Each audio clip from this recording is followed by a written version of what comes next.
स्वागत है मित्रों। आज के एपिसोड में क्यू का भाई अपना सर पकड़े हुए क्यू का रेजिग्नेशन लेटर को देखते हुए क्यू से कह रहा था, पहले वो, अब तुम ऐसा कर रहे हो। मुझे तो समझ में नहीं आ रहा कि बिना लड़ाई झगड़े के तुम लोग ऐसा कर क्यों रहे हो।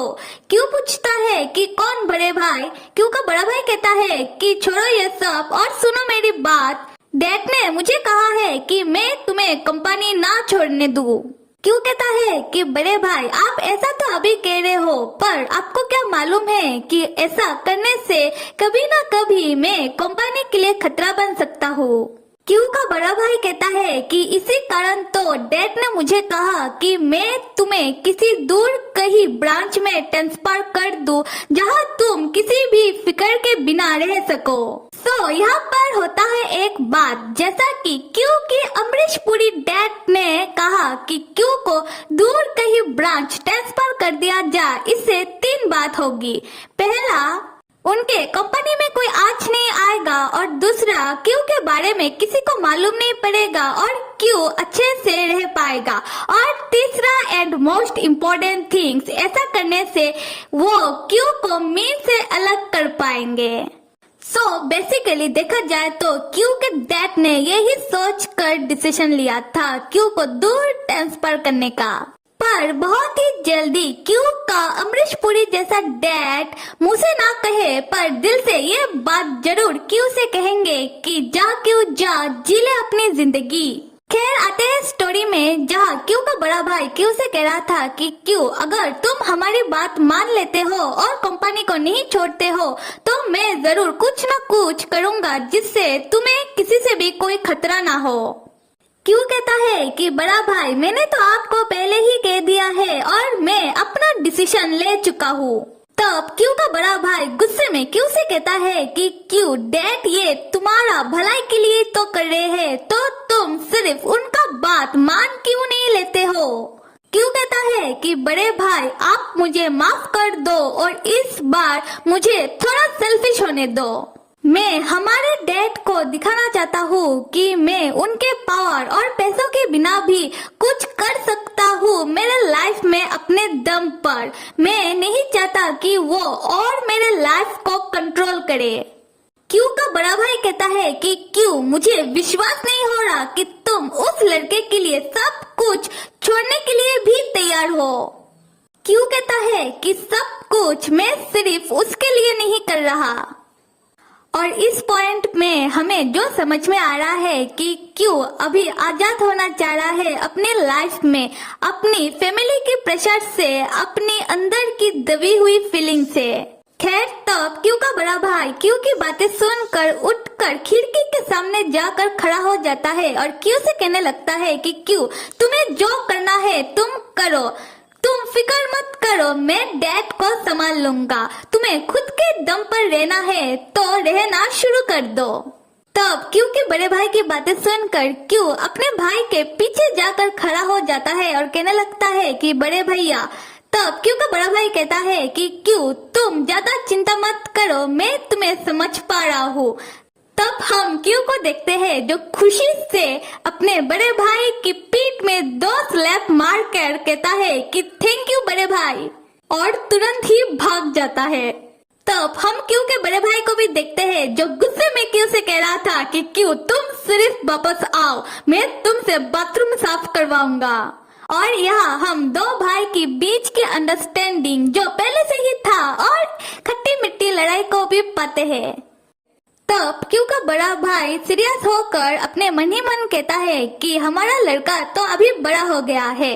फिर क्यू का बड़ा भाई फिर से लैन यॉन के बारे में सोचने लगता है, जहां वो कह रहा था कि मेरे दिमाग में तो सिर्फ यॉन ही चल रहा है। और ये कहते हुए क्यू का बड़ा भाई थोड़ा उदास हो जाता है। ऐसा क्यों, हम बाद में स्टोरी में जानेंगे।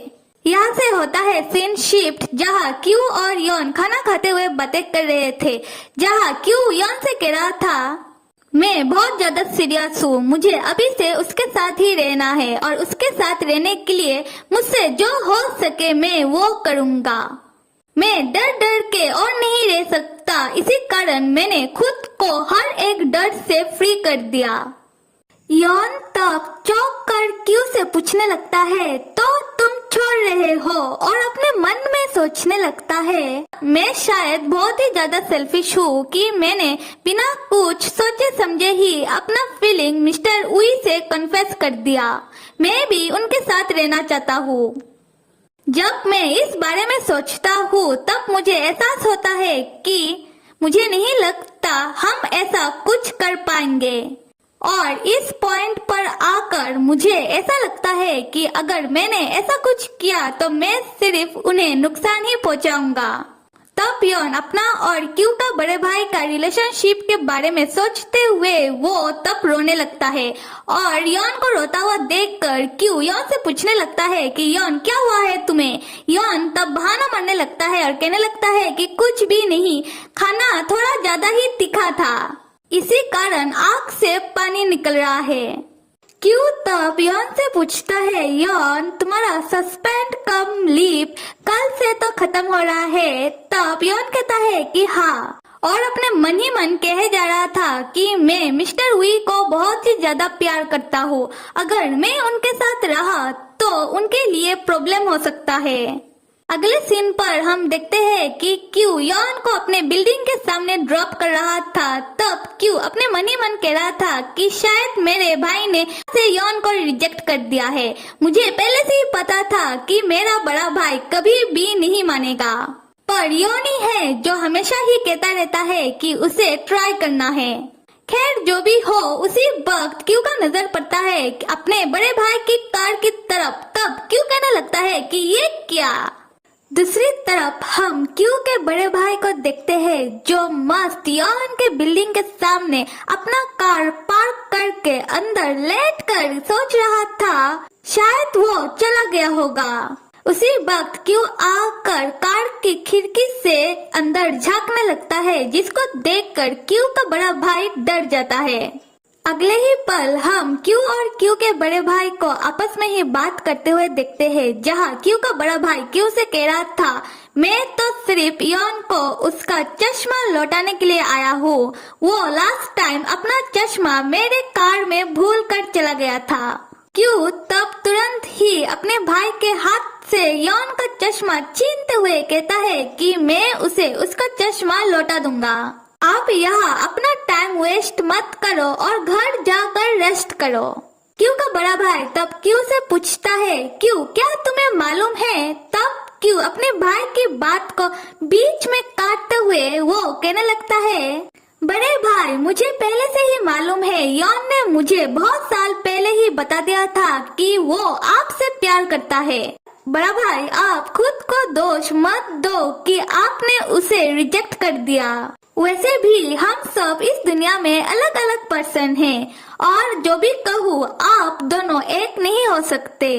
क्यू का बड़ा भाई तब क्यू से कहता है कि क्यू तुम्हें सच में कुछ भी नहीं मालूम, और मुझे भी नहीं मालूम कि मैं क्या करूँ अभी।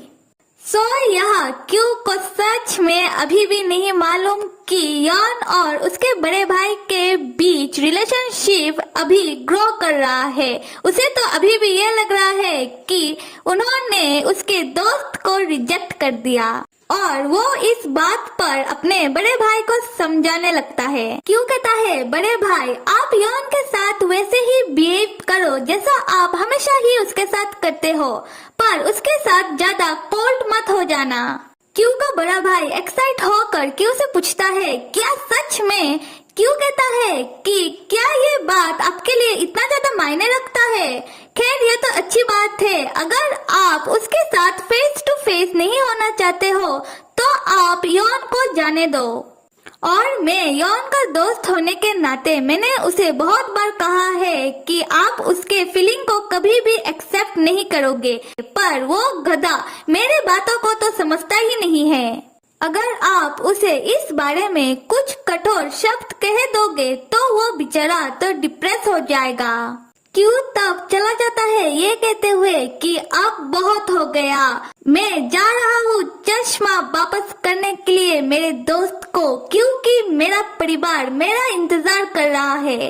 दूसरी तरफ हम क्यू के बड़े भाई को देखते हैं जो पूरी रात योन के बारे में ही सोच रहा था, मन ही मन ये कहे जा रहा था क्या मैं यौन को जाने दूं? ऐसा करूंगा तो मैं तो दुखी हो जाऊंगा।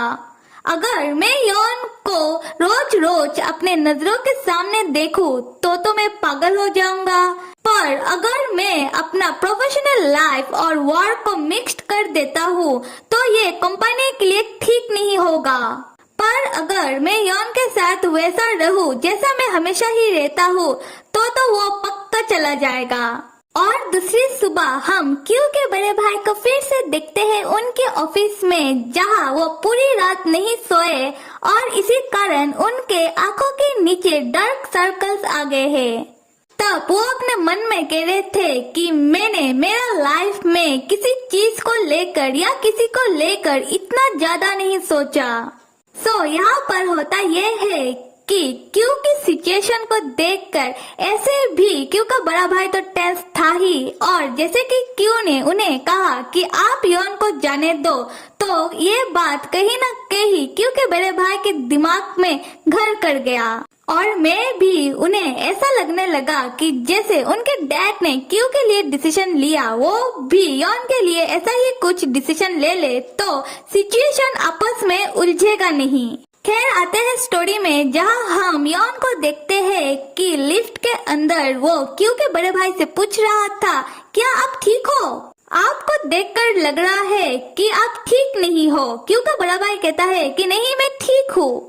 तब क्यू का बड़ा भाई यौन को देखने लगता है और अपने मन में कह रहा था कि यौन का ये नया चश्मा यौन के ऊपर सूट कर रहा है। यौन को मुझे थैंक्स कहना चाहिए क्योंकि ये चश्मा तो मेरा ही चॉइस था। उस समय यौन पूछता है कि क्या हुआ मिस्टर उई, और मुझे आपसे कुछ बात करना है। क्यू ने मुझे बताया आप मुझे किसी और ही प्लेस में, किसी और ही ब्रांच में ट्रांसफर करना चाहते हो। क्यू का बड़ा भाई तब मन ही मन कहता है कि मेरे छोटे भाई के पेट में कोई भी बात नहीं पचता और मैंने तो खुद ही इस बारे में कुछ डिसाइड नहीं किया। तब क्यू का बड़ा भाई यौन से कहता है कि एक्चुअली यौन, तुम बहुत ज्यादा हार्ड वर्क करते हो ना, इसी कारण मैंने सोचा कि तुम्हें प्रमोट कर दिया जाए और दूसरे ब्रांच में ऐसे मैनेजर ट्रांसफर कर दिया जाए। ये सुनते ही यौन तब थोड़ा मायूस हो जाता है और कुछ सोचने लगता है। क्यू का बड़ा भाई यौन को देखते हुए अपने मन में कहने लगता है, शायद यौन को बुरा लग रहा है और यौन तुम अभी बस मना कर दो कि तुम्हें दूसरे किसी प्लेस पर नहीं जाना। पर यहाँ यौन स्माइल करते हुए क्यू के बड़े भाई से कहता है कि ये तो मेरे लिए एक अच्छा अपॉर्चुनिटी है। Thank you mister we.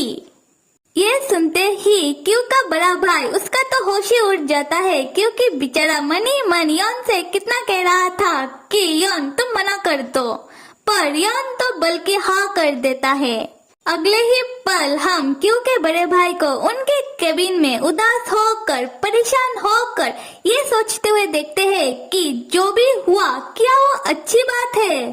और मेरे प्यारे मित्र, आप सब सब्सक्राइब, लाइक, कमेंट करना तो बिल्कुल भी मत भूलिएगा। Till then stay with me and see you.